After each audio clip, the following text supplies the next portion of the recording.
Welcome to Distribution Talk with Jason Bader, the show where we dive into the stories, struggles, and solutions from business owners and thought leaders in the wholesale distribution market. Hey friends, Jason here. In this episode, I had the opportunity to speak with Chris Briggs. He's the founder and CEO of Touchpoint Games. And Touchpoint works with clients to really help get greater engagement with their customers. And it really works well in the distribution space. In fact, he spent a lot of time and energy cultivating distribution clients. But essentially what it does is they run these sports betting pools or sports pools and kind of have a fun take on the traditional Super Bowl pools and things like that. But essentially, it's a way to draw customers in so they're interacting with the company. They see a lot of company marketing material. And one of the other really cool things about it is that as the organization, if you are the organizer of one of these pools, you can present information that allows these customers to win more points if they answer surveys or maybe they view a product video or something of that nature. But I found it to be a really interesting way to utilize those marketing funds to get greater engagement with those customers that you're trying to work with on a regular basis. Again, very creative. I've had a client who shared this with me that they've been doing it for about 5 years, and it's really been successful in their organization. So I thought I'd have Chris on to talk a little bit about this client engagement and trying to drive more touch points, if you will, between the two parties. So anyway, I hope you enjoy this conversation. This episode is brought to you by my friends at Moblico. Your customers and employees spend 30% of their waking day on their mobile devices. From custom mobile apps to robust mobile messaging solutions, Moblico provides the most comprehensive end-to-end mobile communication and outbound marketing solution to the wholesale distribution industry. In a recent conversation with someone using their beacon technology, she described sending an instant request for a Google review after someone visited the showroom. Even better, what do you want to tell customers when they enter that showroom? This is the power of mobile communication. If you've been curious about how mobile technology can help your company or are looking to upgrade your current solution, check out what Moblico has to offer at www.moblicosolutions.com. That's MOBLICO solutions.com. And be sure to let them know you heard about them on the Distribution Talk podcast. Well, hey, Chris, welcome to Distribution Talk. Thanks for making the time to be with me. Yeah, thanks for having me. So as I shared with you before, one of the things I really love about, the podcast and the show is I really dive into kind of the people side of this, and the people who make up interesting things in the distribution industry. So if you wouldn't mind, just kind of share a little bit about your background and really, kind of what the spark was for creating Touchpoint Games. Yeah, sure. Yeah, so my company, what we do is we put together these really fun sports pools like March Madness pools and football pick'em pools that distributors run to engage their contractors and customers. Nice. Basically, it all started from a random conversation I had with a gentleman who owned a company, and he was showing me something that he was doing where, have you ever played in a Super Bowl squares pool before? For sure. For sure. So I always lose money. Yeah, I donate and I lose money, of course. Yeah. So normally, you're at a Super Bowl party and Yes. and you pay $20 or whatever for a square, $5, whatever, Sure. and then you win money at the end. What he was doing was he was just giving his customers a square just for being a customer, and he had like a company branded squares pool. And then, his clients loved it. They could win a prize just for being a customer, and it was kind of a cool thing. And I just thought it was a really neat thing. And so I ended up partnering with my roommate at the time and told him, hey, let us make this for you. And so we built it out. We did it for him. And then we did it with my now mother-in-law's company, who happened to be own a roofing distributor. And they ran it for their contractors. The contractors loved it. And then it just kind of grew from there. We started venturing into other things. We did, March Madness. We did football pick'em. And then we started realizing that it would capture people's attention really well.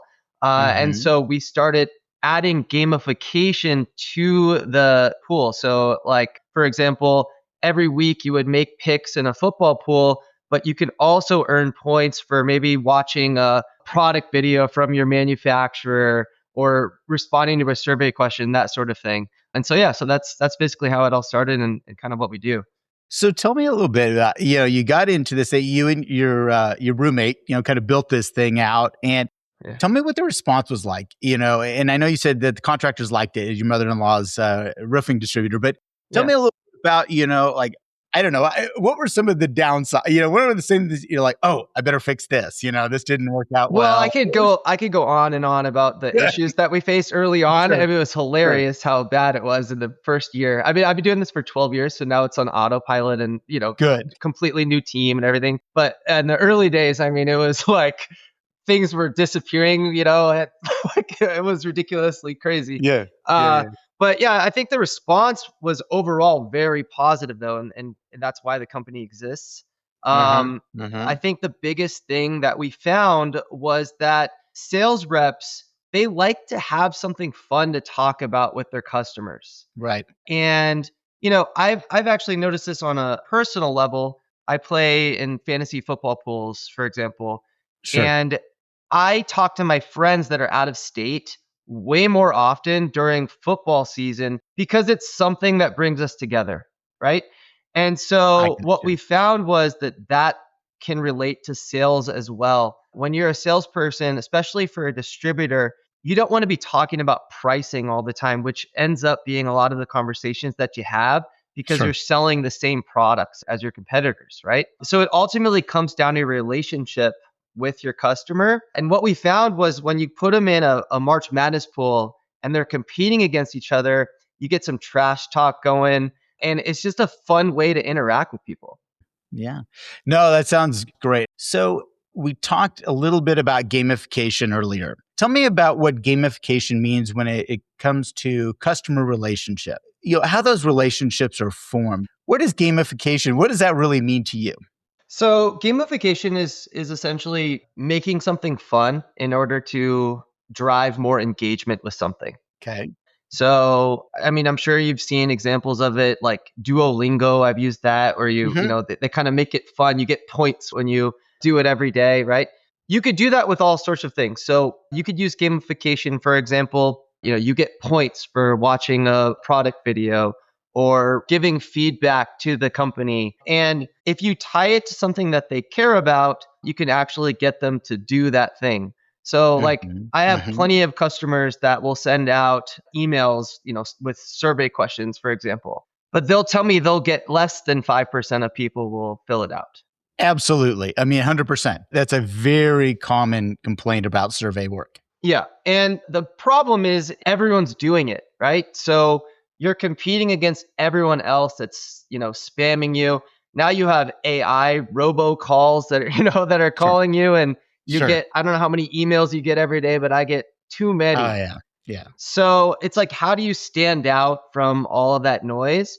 Well, you could try to make it fun, right? So that's what we do. We try to tie everything we do to something fun that they actually care about. And, people get weirdly competitive with sports. Right. And so we kind of tie the two together, if that makes sense.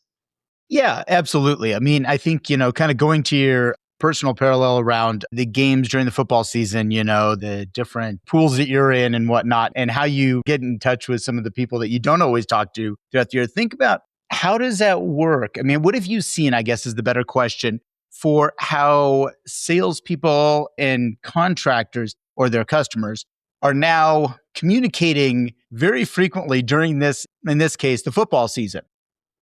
Yeah, I think so. It's kind of two parts to what we do specifically. So you have the kind of personal side where of creating more conversations, and that's just by having a fun game that people can enjoy, right? Mhm, So mhm. you find a topic that they're interested in, like football, for example, and you put them in a competition, and just by doing that alone, you're gonna have trash talk. You're gonna have little side bets on, hey, if I beat you this week, Sure. like you owe me lunch or whatever, that sort of thing. Totally. I can see this. Absolutely. Yeah. Yeah. So I think that's like the biggest thing that drives the conversations is just creating a fun and competitive atmosphere for people.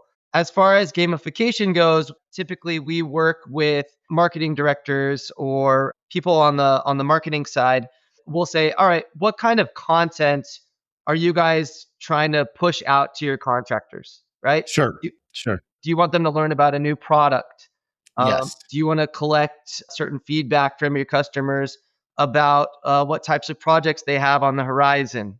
Hmm. And whatever content they have, we can figure out a way to award points for doing that thing within the game. This episode of Distribution Talk is sponsored by InSQL Distribution Software. InSQL is a fully functional distribution-based software package. I only recommend software packages that were purpose-built to serve distribution. And these folks do it very well at a price point many smaller distributors can afford. Economy doesn't mean compromise. This company is on the cutting edge of distribution-friendly applications like VMI on mobile devices, mobile signature capture, mobile CRM, warehouse management software, and e-commerce development. If you're ready to step up to a fully loaded, scalable distribution package at an affordable price, look no further than InSQL Distribution Software at www.insql.com. That's INXSQL.com. My friend Andy, from Rampart, he was the one who introduced us, and I know that they have been, and it's Rampart, it's a plumbing distributor, and actually part of a bigger company, Krager. But I know that he's been running these games with you now for maybe 4 or 5 years, I think he said. And if you could just kind of talking about, he said that the football pick six has been, kind of the biggest, activity that they have done. But tell me some of the content. I'm really interested in this content to get the bonus points. I think that is the secret sauce there. I think that's where you're kind of getting the bang for your buck there. Yeah, I can give you a few examples. So, Yeah. I explained the survey thing. That's a big one, right? Collecting Mm-hmm. feedback. Another one was I had a company, they launched a new website. And on that website, contractors were able to go on there and look up products, look up specs of things. The company would get a lot of calls about questions that could be easily found on their site, and they were trying to Yeah. drive people to the site. Fair enough. Yeah. The challenge that they faced was, how do you train people to use the new site? Because typically contractors aren't the most tech savvy. Mm-hmm. And so, how do you do that in an easy way? So what we did was every week, the company that was running it would offer bonus points for going to their site. And then they would have a follow-up question that you would have to find the answer on their site. So it Mm-hmm. could be like, what's the PSI for this valve or something, and then it Sure. would link Sure. to their site, and it would train the contractor to look up the product, find the answer, and then type it in. Now they get extra points towards their score in the football pool. Mm-hmm. They're stoked about it. Everyone's doing it because we have a leaderboard, and you're seeing the points on the leaderboard. So they'll see quickly that you need to do these bonus actions to compete. And Mm-hmm. so we would get, 90% of them to go to their site every week for 18 weeks. And by the end of it, they've all been on their site 30, 40 times and they know how to use it. So that's just one example of kind of, we took a problem that the company was facing and then we figured out how can we gamify this to solve the problem. Got it. Okay, that makes a lot of sense because I know that a lot of our these distributors and the ones I've worked with over the years, have done a lot of work on their own websites, and really made them very customer friendly. But it's like the best kept secret they have in their companies. And so, no, that's a great way. That's a great example. And it sounds like the mention of the valve and whatnot, that there really could be new product innovation and things like that. You could have watch this short video and you get the points, etc. Yeah. Speaking of points, all right, so go ahead, please. Just one thing to add, I will say that a lot of companies spend a lot of resources on making really good content, but they just don't get eyeballs on it. Like you go Yeah, on their YouTube channel and they have like a few hundred views. yeah, for sure. And it's got to be frustrating because I know it's not easy to make those videos. And so with gamification, it's just a really good way to get people to see and engage with the content that these companies already have or their manufacturers have. Yeah, absolutely. I mean, I think, that's a great tie-in right there is with the manufacturers. And I think this is another way to also tie you very close to your manufacturers, for example. One of the things that we talk about in the marketing side of the business is use of co-op dollars. Co-op advertising dollars, this is something that's very common, and especially in contractor-based distribution, is that, manufacturers will, allow for a certain spend, and they will contribute to that spend, and you can use that to buy in the most lazy form trash and trinkets like hats and pens and all that kind of stuff, or t-shirts and whatnot labeled, which I personally don't believe have a whole lot. They don't move the needle very well. Or more sophisticated to where some people will pay for social media campaigns and different things like this. And it seems to me like this is a natural fit for that use of co-op advertising dollars, is to use it in a gaming system like this, like you're putting together. Could you talk a little bit about that? Yeah, you nailed it. The vast majority of companies that I talk to, distributors that have access to co-op dollars, they're either not using all of it, Right. or they're spending it the same way as everyone else, which is, like you Yes. said, t-shirts or something like that, right? Right. And t-shirts are great. Everybody likes getting a t-shirt, but does it move the needle? Just having a logo on a t-shirt, like, does that drive more sales? I'm skeptical. I agree. Yeah, I agree. And so that's actually one of the biggest pitches we make to these distributors is, hey, let's use that co-op money better and use it as a way to drive more sales. The Mhm. manufacturers love it. I mean, they're actively looking for better ways to spend that money. I Yes. mean, they already set it aside. They want you to spend it. And so, if you come to them and you say, look, we can get you 100,000 clicks on your website, they're more than happy to sponsor the pool and basically cover the cost for it, right? Right. So that makes it a lot easier for distributors to do stuff like this if you can, utilize that co-op dollars. Absolutely. And I think, one of the things that we kind of come to when I talk to my marketing friends is coming to the end of the year. And we've got money, sitting there. And it may be one of the manufacturers that you don't do a lot of business with, but there's still money available. And to your point earlier is a lot of money gets left on the table because, honestly, they just don't know how to spend it and spend it effectively. Where I see, this kind of activity and the way that you could really drive awareness to some of your lesser known brands that you have on the shelf. Everybody's going to know what you got, from the big kids, the big brands that you sell. And that's where you're using their advertising dollars. Where I like this is really the ones that maybe next tier don't get the exposure. You don't really know how to push that product. I feel like it's a natural fit to do something like what you all are offering. Yeah. A lot of my clients, they will break up their pools. So for Yeah. example, the football season's 18 weeks long. Right. It's a good amount of time, right? So what many of them will do is they'll break it up and they'll seek sponsors for each week of the pool. Nice. Now Okay. they might charge like the bigger manufacturer more money, or maybe give them an earlier week, whereas give the smaller guys, week 18, where maybe there's not as much engagement Right. as the first week, right? But that's a perfect opportunity to bring in that small guy. Or just if you have that many manufacturers, you could do one per week, for example, For sure. and just chop it up that way.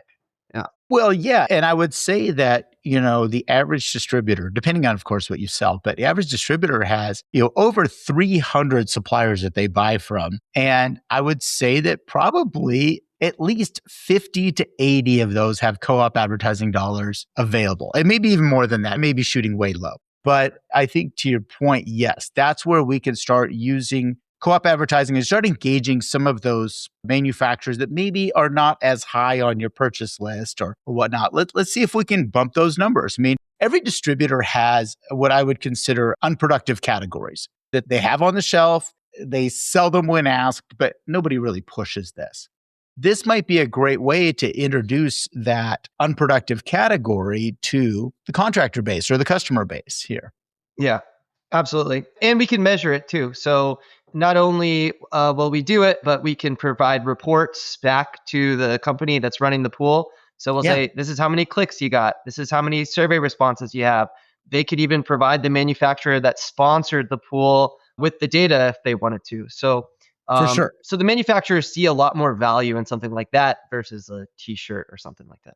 Well, absolutely. Yeah. A t-shirt, hat, pen, very tough to measure the engagement. Yeah. Incredibly difficult. Whereas this, you do have reporting, you have clicks, and you have certain types of tangible assets that you can go back to a manufacturer. Well, this is how this did. And I can show this. No, I think that's one of the biggest struggles in marketing is, how do you know if this did anything? I mean, I think this is, unless you tie it back to something tangible, it's very, very difficult to determine, is there a return on investment? Is there a greater engagement? Whatever it may be. But yeah, I think it's an interesting way to change the way that you're interacting with customers and trying to drive, different types of engagement. I can actually see this where you are going after a new segment of that contractor base, where you're going to say, you know what, how do we engage?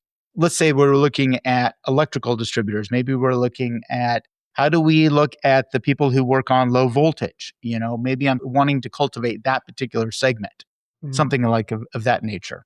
Mm-hmm. Absolutely. So talk a lot about football. Okay, football tends to be, that was your first one, it sounds like. That was kind of your biggest and baddest. But you got a couple other games going on. You've actually kind of expanded beyond just football. Yeah. What are the other things that you all get involved with? Yeah. So we do a bunch of stuff. March Madness is our second most popular. Okay. That's a big one, especially in the US. And most people are watching the tournament. And that one, you're picking round by round. We try to keep you engaged throughout the whole tournament. And you can offer bonus points throughout. We also do the World Cup that's coming up. So that's a new one. Yeah. That's exciting. That'll be fun. They're bringing the World Cup to the United States. So I feel like we'll probably have even more viewership than normal here. So that'll be fun. We do golf. Yeah. Any golf tournament. Most of my clients that do golf pools are doing the 4 majors. So we tie together the 4 majors. You pick a team of golfers and you get points based on how they finish the tournament. But it's kind of fun. You could watch it when it's live. You could see your name jumping up and down the leaderboard. For sure. Someone has a bad hole, you drop. It's it makes it exciting to watch. And then again, with all the pools, it's always a picking element and then bonus points in addition to that. So throughout all the pools that we do, you can gamify that content that we talked about. So speaking of leaderboards and winning and games and stuff like that, would you say that most of the people who engage with you and work with you on these types of pooling, that they have multiple prizes, or is there just kind of a grand prize for the win or something like that? How does that typically work? Yeah, great question. It depends on the pool and how long the pool is. Yeah. So for our football pick'em pool, that one's our longest. Yes. We do weekly, at least one weekly prize. Okay. You could do more. So it depends on how many people you get to sign up. Okay. If you have maybe like 200 people, you could probably just do one weekly prize. If you have 1,000 people playing in your pool, maybe you do top 4 each week or top 5 or something like that, right? Okay. And then at the end, you would want to do bigger prizes for the season winners, right? For March Madness, typically we do all the prizes at the end, and I would say top 3 is kind of the standard. Okay. But you could do whatever you want. I mean, it all comes down to every round. You just let's go. Yeah, whatever the client wants to do. I mean, they can offer the prizes whatever they think they'd be interested in. Most common prizes I see, gift cards are the easiest to do. So for a weekly prize, I always recommend just gift cards, Amazon gift cards, or just cash gift cards, stuff like that. But then people get creative with the season prizes. I've seen people give away some pretty cool things: grills, drones, tickets to games. I've even had people give away tickets to the Super Bowl before. So no kidding. Yeah, oh, wow. You could go crazy with it. I mean, it obviously comes down to your budget as well. What do you got? What do you got in the wallet? But if you're a bigger client and you have, manufacturers are willing to chip in. I mean, I've heard that distributors sometimes make money on the pools because they essentially, charge the manufacturer X amount of dollars to sponsor a week. They do that for each week, and then they're paying for the pool plus the prizes and maybe get a little extra on the side. So so that's kind of how it works. I think, there's a lot of ways. There's no reason you should go in the hole doing this thing. Yeah. You should be okay. You should either break even or make a couple nickels on it. I think that's absolutely part of the process because you brought something creative. Yes. I think that's absolutely, I think sometimes distributors don't give themselves enough credit for being creative. And it's like, if you brought something really creative, sure, you should make a little bit on this thing. Shouldn't always be a one-way street going out. But no, I think it's really attractive. You've got a couple of different things going. Generally speaking, so, we've got World Cup coming up. How long before this should somebody engage you? I mean, really to ramp, because I can't imagine this thing's it can't turn on a dime. So you probably have to have a little bit of runway there to start preparing for a season or preparing for a campaign in this regard. So can you give me an idea of timeline? Yeah. So if we work backwards, we need about a month to set everything up. Okay. That's a month before they start inviting their customers to play. Okay. Okay. Okay. So let's say with the World Cup, you're starting, mid-June would be the World Cup. We would want to open up signups probably third week in May, for example. Okay. So then you take a month before that, we would need to set up the pool. Let's say by mid-April, we would like to get your content. Okay. Gotcha. So yeah, so we need a couple of months of runway to get you a list of things that we need to customize your pool. Everything's branded for the company. We try to make it look like the company is putting on the pool. Yes. And so we're going to need logos, your manufacturer logos, the bonus point content. We could even customize it with banner ads and things like that. So a lot of this stuff is optional, but we want to give you enough time to get us that content and then allow us to set it up and have them review it before it goes live. So it seems to me, I mean, I'm just kind of what I'm reading is 90 days is a really good number. If you start saying, hey, you know what, I'm going to start working on this 90 days ahead of game. Yes. Okay. And is this something you or you and your team will work kind of hand in hand with that marketing person to really get on all these little checkpoints, things that need to get done, milestones, prior to game? Yeah, absolutely. I mean, we hold your hand. It's really simple. We send you an email with a list of things. If you have any questions, you just reach out to one of us, call us, email us, and then we'll walk you through it. But it's very straightforward. And then, like I said, you could review everything before it goes live. So, if there is anything that isn't exactly how you want it, we can make adjustments before it starts. Yeah, I mean, as I said, with the success story, with my friend Andy, talking about that, this is really a great way to engage. But one question, as we're talking about, use of co-op advertising dollars and whatnot, can you give me a ballpark? I mean, what it would cost for, let's say that a company said, you know what, on this first round, I'm going to invite, I don't know, let's say 300 people. Mhm. Just ballparking, what does it cost to get set up with you all and get going? So again, no perfect numbers, and obviously everything's a customized quote. Yeah. Yeah. So it all depends on the pool, right? Yes. Like football is more expensive because it's longer. And then it depends on how many contestants you get to sign up. But at that 300 number, you would be at kind of our baseline pricing. So pricing for the majority of our pools starts at 5,000. Yeah. And then our football pick'em pool is 8,000 or like 2,000 a month essentially Yeah. to run it. And then it goes up from there. If you're exceeding 300 contestants, then we do charge per contestant Right. after that. And then it kind of scales that way. Got it. Would you say that most of the folks, at least when they're starting with you all, that it's around that 200 to 300 mark on the number of people they have involved? Yeah, majority of my clients are under that 300 mark. Okay. And then it just depends how big the company is. If they're a national company, sometimes we'll even break it up and we'll do it by region or something like Oh, that. interesting. Yeah, yeah, for sure. It just depends. Honestly, 300 is a sweet spot Okay.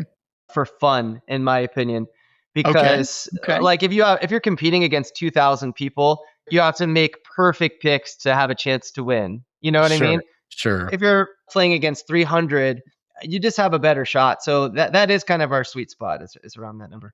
Sounds great. So, no, very, very interesting. So, Chris, again, this is a very creative thing. And this is really what caught my attention. It's like, hey, this is something different, something, a little unusual. And I think, maybe there are a lot of distributors you work with that I just have no idea that you all do this with. But I thought it was something unique to take a look at. So how does somebody get involved with you in your company? How do you get started, I think is the better question. Yeah, so you could reach out to me. My email is chris@touchpointgames.com. You can go to our website, touchpointgames.com. Check us out there. You can request a demo. Typically, I always recommend seeing a demo because we could kind of tailor the demo to what your needs are. We'll find out what's important to you. What are you trying to do? Who are you trying to engage? And what sorts of marketing, training content are you trying to get them to engage with? And then we just talk about it and see if Yeah. it's a fit. It's not a fit for everybody that I reach out to, but it does fit for a lot of companies, and so we're happy to talk to anyone that's interested.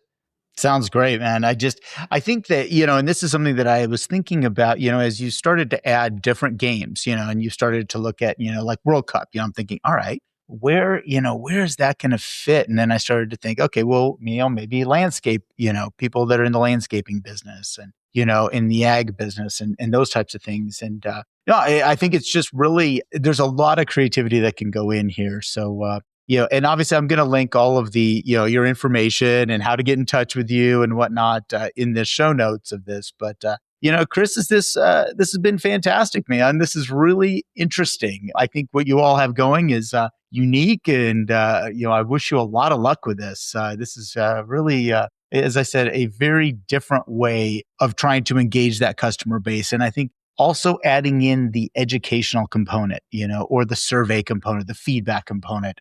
That's interesting. And I think it goes beyond just the trying to take people out to lunch or, going the one at a time. Now you've got 300 eyeballs, that you can influence. I would say, give it a shot, see what happens. I mean, really, what's the downside here? I mean, hey, Chris, thank you so much for sharing this with me. And I really appreciate you coming on. Yeah, thank you so much for having me. Thank you for listening. If you liked what you heard, consider sharing with your friends and colleagues. And don't forget to follow the show on your favorite podcast application.